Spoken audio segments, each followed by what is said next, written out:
ഇന്ത്യയും പാകിസ്ഥാൻ തമ്മിലുള്ള പ്രശ്നങ്ങളെയാണ് ഇന്ന് ലോകരാജ്യങ്ങൾക്കിടയിലുള്ള പ്രധാന ചർച്ചാ വിഷയം. തങ്ങളാൽ കഴിയുന്ന രീതിയിൽ ഇരു രാജ്യങ്ങളെയും സഹായിക്കാനും ഈ രണ്ട് രാജ്യങ്ങൾക്കിടയിലുള്ള പ്രശ്നങ്ങൾ പരിഹരിക്കാനും ഇവരെല്ലാം ശ്രമിക്കാറുണ്ട് എന്നതാണ് ആശ്വാസകരമായ വസ്തുത. എന്നാൽ ഇപ്പോൾ ഇന്ത്യക്കും പാകിസ്ഥാനും ഇടയിലുള്ള പ്രശ്നങ്ങൾ പരിഹരിക്കാൻ സൗദി അറേബ്യ ഇടപെടുമോ എന്നാണ് ഇപ്പോൾ ഇന്ത്യ അടക്കമുള്ള രാജ്യങ്ങൾ ആലോചിക്കുന്നത് പോലും. എല്ലാ പ്രശ്നങ്ങളും നയതന്ത്ര ചർച്ചയിലൂടെ പരിഹരിക്കണമെന്ന് നേരത്തെ GCCയിലെ മിക്ക രാജ്യങ്ങളും അഭിപ്രായപ്പെട്ടിരുന്നു. ഇന്ത്യയുമായും പാകിസ്ഥാനുമായും അടുപ്പമുള്ള രാജ്യമാണ് സൗദി അറേബ്യ. അതേസമയം അമേരിക്ക മധ്യസ്ഥത വഹിക്കാമെന്ന ട്രംപിന്റെ വാഗ്ദാനം നേരത്തെ ഇന്ത്യ നിരസിക്കുകയും ചെയ്തിരുന്നു. ഇന്ത്യക്കും പാകിസ്ഥാനുമിടയിൽ നിലനിൽക്കുന്ന പ്രശ്നങ്ങൾ പരിഹരിക്കാൻ മൂന്നാമതൊരു കക്ഷിയുടെ ആവശ്യമില്ല എന്നത് ഇന്ത്യയുടെ പ്രഖ്യാപിത നിലപാടാണ്. മാത്രമല്ല, പാകിസ്ഥാന്റെ അധീനതയിലുള്ള കാശ്മീർ വിട്ടുകിട്ടുന്ന വിഷയത്തിൽ മാത്രമേ ചർച്ചയുള്ളൂ എന്നും ഇന്ത്യ വ്യക്തമാക്കിയിട്ടുണ്ട്. അതിനിടെയാണ് പാകിസ്ഥാൻ പ്രധാനമന്ത്രി ഷഹ്ബാസ് ഷെരീഫ് നടത്തിയ പ്രതികരണം ചർച്ചയായിരിക്കുന്നത്.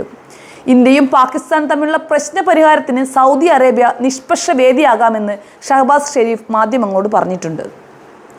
പ്രധാനമന്ത്രി നരേന്ദ്രമോദിയുമായി ചർച്ച നടത്താൻ സാധിച്ചേക്കുമെന്ന പ്രതീക്ഷയും അദ്ദേഹം പങ്കുവച്ചിട്ടുണ്ട്. മാത്രമല്ല, ചൈനയ്ക്ക് വേദിയാകാൻ സാധിക്കില്ലെന്നും ചൈന വേദിയാകുന്നതിനോട് ഇന്ത്യ യോജിക്കാൻ ഇടയില്ലെന്നും ഷഹബാസ് കൂട്ടിച്ചേർക്കുകയുണ്ടായി. പഹൽഗാം ആക്രമണത്തിന് തിരിച്ചടിയായി ഇന്ത്യ പാകിസ്ഥാനിലെ ഭീകര കേന്ദ്രങ്ങൾ തകർത്തിരുന്നു. പിന്നീട് ഇരു രാജ്യങ്ങളും തമ്മിൽ കൊമ്പുകോർക്കുന്ന സാഹചര്യവും ഉണ്ടായി. ശേഷമാണ് വെടിനിർത്തൽ പ്രഖ്യാപനം വന്നത്.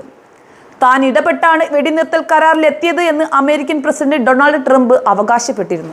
മൂന്നാം കക്ഷി ഇടപെട്ടില്ലെന്നും ഇന്ത്യയുടെയും പാകിസ്ഥാന്റെയും സൈനികർ നടത്തിയ ചർച്ചയാണ് വെടിനിർത്തലിലേക്ക് നയിച്ചതെന്നും വിദേശകാര്യമന്ത്രി S ജയശങ്കർ ആവർത്തിച്ചിട്ടുണ്ട്. ഇന്ത്യയും പാകിസ്ഥാനും തമ്മിലുള്ള ചർച്ചകൾക്ക് താൻ മധ്യസ്ഥത വഹിക്കാമെന്ന് ട്രംപ് വാഗ്ദാനം ചെയ്തിട്ടുണ്ടെങ്കിലും മൂന്നാം കക്ഷി വേണ്ട എന്ന് ഇന്ത്യയും വ്യക്തമാക്കിയിട്ടുണ്ട്.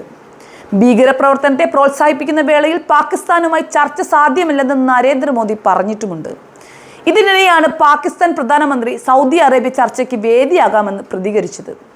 ഇന്ത്യക്കും പാകിസ്ഥാനുമിടയിൽ നിഷ്പക്ഷമായ നിലപാട് സ്വീകരിക്കുന്ന രാജ്യമാണ് സൗദി അറേബ്യ. ഇരു രാജ്യങ്ങളിലും സൗദി അറേബ്യയ്ക്ക് കോടികളുടെ നിക്ഷേപമുണ്ട്. നയതന്ത്ര തലത്തിൽ ചർച്ച ചെയ്ത് പരിഹാരം കാണണമെന്ന് സൗദി അറേബ്യ വ്യക്തമാക്കിയിരുന്നു. സംഘർഷ സാഹചര്യം ഒഴിവാക്കണമെന്നും സൗദി അഭ്യർത്ഥിക്കുകയുണ്ടായി. ചർച്ചയ്ക്ക് മധ്യസ്ഥത വഹിക്കാമെന്ന് നേരത്തെ ഇറാനും പറഞ്ഞിരുന്നു. ഇറാനും പാകിസ്ഥാനും തമ്മിൽ ചില തർക്കങ്ങൾ നിലവിലുണ്ട്. കാശ്മീർ വിഷയത്തിൽ ഇതുവരെ ഇന്ത്യയെ കുറ്റപ്പെടുത്തി സൗദി അറേബ്യ പ്രതികരിച്ചിട്ടില്ല. കാശ്മീരിലെ സാഹചര്യം ചൂണ്ടിക്കാട്ടി ഇന്ത്യ വിരുദ്ധ വികാരം വളർത്താൻ പാകിസ്ഥാൻ നേരത്തെ ശ്രമിച്ചിരുന്നു.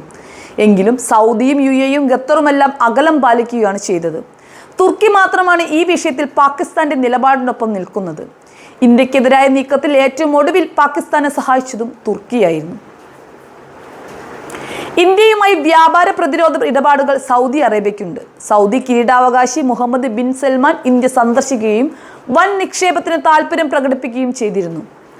ഇന്ത്യയിൽ നിന്ന് തുടങ്ങുന്ന യൂറോപ്പിലേക്കുള്ള സാമ്പത്തിക ഇടനാഴി സൗദിയിലൂടെയാണ് കടന്നു പോവുക. നരേന്ദ്രമോദി സൗദി അറേബ്യ നിരവധി തവണ സന്ദർശിച്ചിട്ടുണ്ട്. പഹൽഗാമിൽ ആക്രമണം നടക്കുന്ന വേളയിലും മോദി സൗദിയിലായിരുന്നു. ആക്രമണത്തിന്റെ പശ്ചാത്തലത്തിൽ മോദി സൗദി സന്ദർശനം വെട്ടിച്ചുരുക്കി വേഗത്തിൽ മടങ്ങുകയാണ് ഉണ്ടായത്.